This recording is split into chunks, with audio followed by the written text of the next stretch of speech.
என் தங்கப்பிள்ளையே, உன்னுடைய சங்கடங்களை எல்லாம் நீக்கக்கூடிய சங்கடகர சதுர்த்தியின் சனிக்கிழமையில் உன் வராகி அம்மா உனக்கு வெற்றி வரம் அருள மனமகிழ்ச்சியோடு வந்திருக்கின்றேன். என் தங்கமே, இன்று தேய்பிறை சதுர்த்தி. இந்த நாளில் விநாயக பெருமானை வழிபடும் பொழுது சந்திர பகவானினுடைய அருளும் உனக்கு நிச்சயமாக கிடைக்கும் என்பதில் எந்த ஒரு மாற்று கருத்தும் கிடையாது. என் பிள்ளையே, சங்கடங்கள் என்றால் துன்பங்கள், ஹர என்றால் ஒழிப்பது. இன்று உன்னுடைய சங்கடங்கள் எல்லாவற்றையும் ஒழித்து உன்னுடைய துன்பத்திலிருந்து உனக்கு விடுதலை கொடுக்கக்கூடிய நாளாகும். எத்தனையோ சிறப்பான நாட்கள் இருந்தாலும் விநாயக பெருமானை வழிபடுவதற்கு சங்கடகர சதுர்த்தி தினமானது மிகவும் சிறப்பு வாய்ந்த தினமாகும். என் பிள்ளையே, இன்று அவரை வழிபட்டு உனக்கான வெற்றியினை நீ பெற்றுக்கொள்ள வேண்டும். அது மட்டுமல்லாமல் இன்று என் பிள்ளை மனதிற்குள் செய்ய வேண்டும் என்று நினைத்து கொண்டிருக்கின்ற ஒரு செயலானது மிக பெரிய வெற்றியினை பெறப்போகின்றது. அது விநாயக பெருமானின் அருளால் உனக்கு நடக்கப் போகின்றது. எந்த ஒரு செயலை செய்ய தொடங்கினாலும் விநாயக பெருமானிடம் அனுமதி பெற்றுவிட்டுத்தான் எல்லோரும் தொடங்குவோம். அதுபோலத்தான் இன்று அவருடைய மிகவும் முக்கியமான நாளாக இருப்பதனால் நிச்சயமாக நீ செய்ய நினைக்கின்ற செயலில் உனக்கு வெற்றி கிடைக்கும் என்பதில் எந்த ஒரு மாற்று கருத்தும் கிடையாது. என் பிள்ளையே, வாழ்க்கையில் சில விஷயங்கள் அதிகமான ஏமாற்றங்களை கொடுக்கும் பொழுது உன்னை ஏமாற்றியவர்களுக்கு ஒரே ஒரு விஷயத்தை மட்டும் பதிலாக கொடுத்து விடு. அது என்ன தெரியுமா? அதை கொடுத்து விட்ட பிறகுதான் நீ விலக வேண்டும். இன்று எனக்கு இந்த ஏமாற்றம் என்றால் நாளை உனக்கு என்று சொல்லிவிட்டுத்தான் நீ விலகி வர வேண்டும். என் பிள்ளையே, ஒருவரிடத்திலிருந்து ஒரு முறை அவமானங்கள் ஏமாற்றங்களாக கிடைக்கும் பொழுது அதுதான் உன் வாழ்க்கையின் அடுத்த கட்டத்தை நோக்கி நகர வைக்கின்ற மிக பெரிய சன்மானம் என்பதனை மறந்து விடாதே. இது எளிதாக இருக்க வேண்டும் என்று எனக்கு தேவையில்லை. அது மதிப்புக்குரியதாக இருக்க வேண்டும் என்பதுதான் நீ அதிகமாக கவனத்தில் வைத்து கொள்ள வேண்டிய விஷயம். மிகவும் எளிதாக இருப்பதனால் அதை பெற்றுக்கொள்ள துணியாதே. உண்மையாகவே அந்த செயலுக்கு மதிப்பிருக்கிறதா என்று நீ யோசித்துவிட்டு அதனை செய்துவிட வேண்டும். என் பிள்ளையே, உண்மையும் நேர்மையும் உன்னிடத்தில் இருக்கும் பொழுது ஒரு பொழுதும் உன்னுடைய மனது பயம் கொள்ளாது. மாறாக அது மரியாதையை மற்றவர்களுக்கு கொடுக்கும். உன்னை பற்றி உன் பின்னால் பேசுபவர்களை நினைத்தெல்லாம் கவலைப்படாதே. அவர்கள் உன் முன்னின்று பேசுவதற்கு கூட தகுதி இல்லாதவர்கள் என்பதனை முதலில் நீ புரிந்து கொள். என் பிள்ளையே, வாழ்க்கையில் கஷ்டங்களை கண்டவுடன் ஒளிந்து கொள்ளக்கூடாது.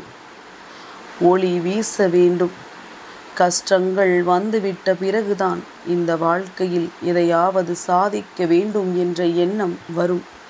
அதுபோலத்தான் என் பிள்ளை, நீயும் சாதிக்க வேண்டும் என்று நினைத்து விட்டால் எந்த தடைக்கற்கள் இருந்தாலும் அதை தூக்கி எறிந்துவிட்டு நீ முன்னேறி சென்று கொண்டே இருக்க வேண்டும்.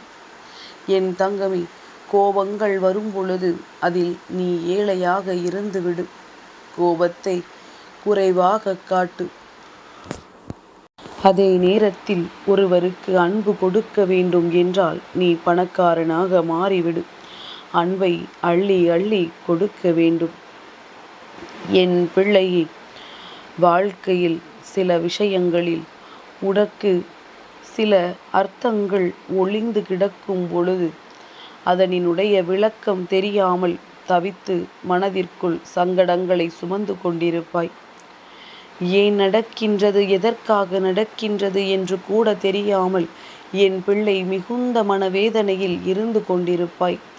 எப்பொழுதும் வாழ்க்கை இத்தனை குழப்பங்களை கொடுக்கின்றதே, நமக்கென்று ஒரு தெளிவான முடிவினை எடுக்க முடியவில்லையே என்று என் பிள்ளை நினைப்பாயல்லவா? இது போன்ற நேரங்களில் தெய்வத்தை வணங்கும் பொழுது ஒரு நொடியில் உன்னுடைய குழப்பங்கள் எல்லாம் தீர்ந்துவிடும். அந்த குழப்பத்திற்கான விடை கிடைக்காவிட்டாலும் குழப்பமே இல்லாத ஒரு மனநிலை உனக்குள் வந்துவிடும். என் தங்கமே, வாழ்க்கையில் சில விஷயங்களை ஒரு பொழுதும் புறக்கணித்து விடக்கூடாது. அப்படி புறக்கணிக்கிறோம் என்றால் அது நண்பனை உனக்கு எதிரியாக்கிவிடும். சிலரை அலட்சியப்படுத்தக்கூடாது. நாம் ஒருவரை அலட்சியப்படுத்தினோம் என்றால் அது அவர்களினுடைய அன்பை கொன்றுவிடும். அவமானப்படுத்தக்கூடாது. அப்படி அவமானப்படுத்தினால் அது உயிரையே அரித்துவிடும்.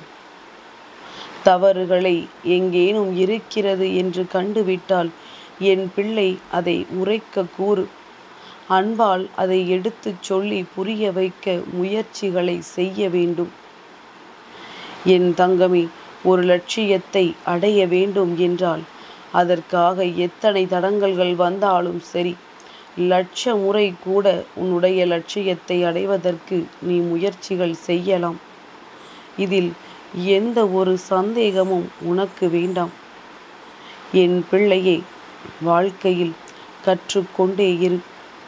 உலகம் மாறிக்கொண்டே இருக்கின்றது. உலகில் ஏற்படுகின்ற மாற்றங்களை புரிந்து கொள். மாற்றம் ஒன்றுதான் இந்த வாழ்க்கையில் மாறாதது என்பதனை புரிந்து கொண்டால் எல்லாமே உனக்கு சந்தோஷத்தை கொடுக்கும். வாய்ப்புகளை பயன்படுத்தி கொள்பவனை விட எவனொருவன் தனக்கான வாய்ப்புகளை உருவாக்கி கொள்கின்றானோ அவன்தான் வாழ்க்கையில் எளிதாக வெற்றி பெறுகின்றான்.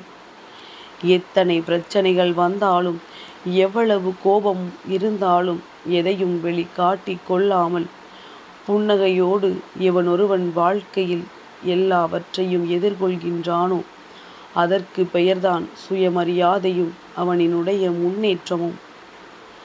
என் பிள்ளையை, கடவுள் உனக்கென்று கொடுக்க நினைக்கின்ற எந்த ஒரு விஷயத்தையும் யாராலும் எவராலும் எப்பொழுதுமே தடுத்து நிறுத்திவிட முடியாது. என் குழந்தையே, வெற்றிக்கு ஆசைப்பட்டது தோல்வி, தோல்விக்கு இறுதியில் கிடைத்தது மாபெரும் வெற்றி. காரணம், இதற்கு முயற்சி என்கின்ற மிக பெரிய பயிற்சிதான் என்பதனை புரிந்து கொள்ள வேண்டும். அனுபவங்கள் கற்றுத்தந்தது வாழ வழியை மட்டுமல்ல, வாழ்வில் வந்து போகும் மாற்றங்களையும் மாறி செல்லும் மனித குணங்களையும் தான். இது உன் வாழ்க்கையில் உனக்கு ஒரு தெளிவை கொடுத்தாலே பாதி கஷ்டங்கள் உனக்கு இல்லாமல் போய்விடும். இதுபோன்று என் குழந்தைக்கு மனதில் எந்த கவலைகளும் இருந்து விடாது. என் பிள்ளையே, மனித குணம் மாறத்தான் செய்யும் என்கின்ற தெளிவு மட்டும் உனக்குள் இருந்து விட்டால் போதும். என் பிள்ளையே, 7 முறை கீழே விழுந்தாலும் 8ஆவதாக 8 வைத்து எழுந்து நில். இது எப்பொழுதுமே உனக்கு தைரியத்தை கொடுக்க வேண்டும். திருத்திக் கொள்ளவோ திருந்திக் கொள்ளவோ இங்கு யாரும் விடைத்தாளோ வினாத்தாளோ கிடையாது. உனக்கு என்ன பிடிக்கின்றதோ அதை சரியாக செய். பின் விளைவுகளை நிச்சயமாக உன்னால் எதிர்கொள்ள முடியும். எந்த ஒரு செயலையும் செய்ய தொடங்குவதற்கு முன்பால் இதனால் ஏற்படுகின்ற பின்விளைவுகளை நம்மால் எதிர்கொள்ள முடியுமா என்பதனை மட்டும் ஒரு முறை சிந்தித்து விட்டால் இந்த வாழ்க்கையில் நீ செய்கின்ற எல்லா செயலுமே உனக்கு வெற்றியை மட்டுமே கொடுக்கும். என் தங்கமே, யாருக்கும் அறியாத முகம் என்ற ஒன்று நிச்சயமாக உண்டு. அது தெரியும் வரை எல்லோருமே நல்லவர்கள்தான். அடுத்தவர்களிடத்தில் அது போன்ற ஒரு குணம் தெரிந்து கொண்டால் அது உனக்கு கிடைக்கின்ற வாய்ப்பு என்று நினைத்து சந்தோஷப்படு. மாறாக எல்லாவற்றிற்கும் வருந்தி கொண்டும் மனவேதனைப்பட்டும் கொண்டிருக்காதே. இந்த நாள் உன்னுடைய சங்கடங்கள் நீங்கி சந்தோஷம் பெருகுகின்ற நாள். இதை மட்டும் உன்னுடைய மனதில் நினைவில் வைத்து கொண்டு இந்த நாளை குழப்பமில்லாமல் நல்லபடியாக தொடங்கு. என் தங்கப்பிள்ளைக்கு இந்த வராகி அம்மாவினுடைய ஆசீர்வாதங்கள் எப்பொழுதும் உண்டு.